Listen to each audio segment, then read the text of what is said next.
And welcome back to Hannity's. We continue with our great American panel. So we have the White House spending money, global warming, propaganda video. You always want to be indoctrinated. Good indoctrination by your government. Watch this.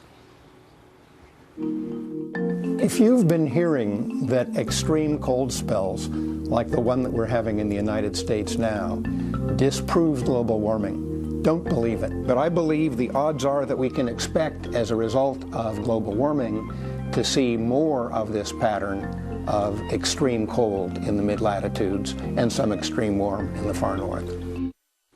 I'm sorry, it's a hoax. I don't believe it. They've fixed the data. We go through peaks and valleys and ups and downs. Global temperatures change. They can do this. They're fine if they want to put a video out, but do it with private funds. Don't use my tax dollars to put out something that we know to be false or that is still under debate. And the term, by the way, polar vortex, is when we first heard it in 1850-something, you know, and then again in 1950. This didn't happen because of this new global warming. In New York, my lungs were frozen. As I walked. It was so cold the last 2 days. I could not figure out why the White House would even get involved in this, and then it occurred to me how many millions upon millions of dollars this administration has spent on green energy, alternative energy research. Remember Solyndra, denying the Keystone Pipeline. The worst is we spent $7.45 billion on other countries to help them with their global warming. I'm like, really?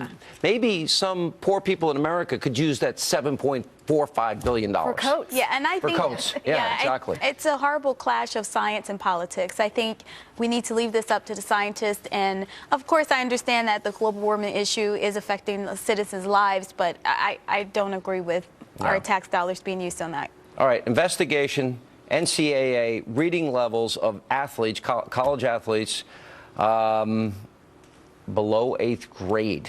This isn't good. Watch this. I mean, we may as well just go over to Glenwood Elementary right up the street and just let all the 4th graders in here, the 3rd graders in here. They can't read, and there are no remedial classes. What's the option? To cheat? The other option is to cheat. That's correct.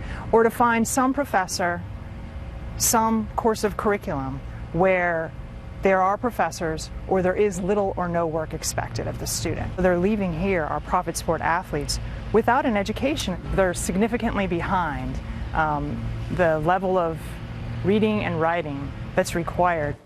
All right, when you look at the actual numbers, you've got those reading below the 4th grade level at literally 8%, and then you've got those between 4th and 8th grade at 60%.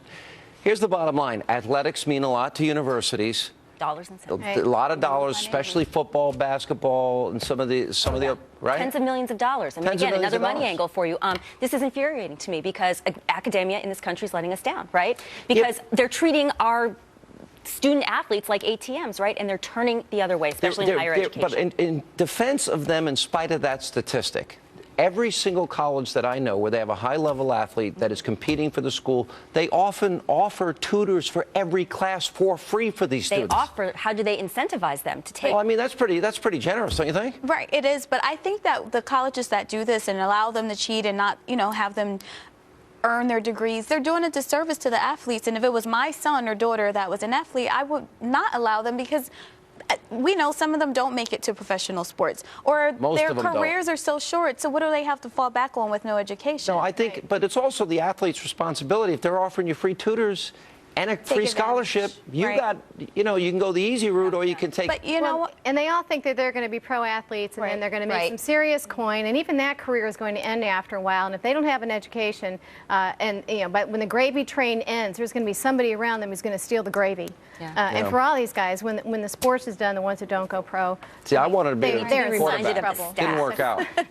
But you have your education. Yeah, you have something to fall back on. I think you're okay. I'm throwing footballs on TV. That's a good thing. So kind of halfway made it, except I'm not getting hit by the camera guy or my producer over here. All right, guys, let me throw a spiral. You'll definitely get hit. Okay. With my aim. Up next.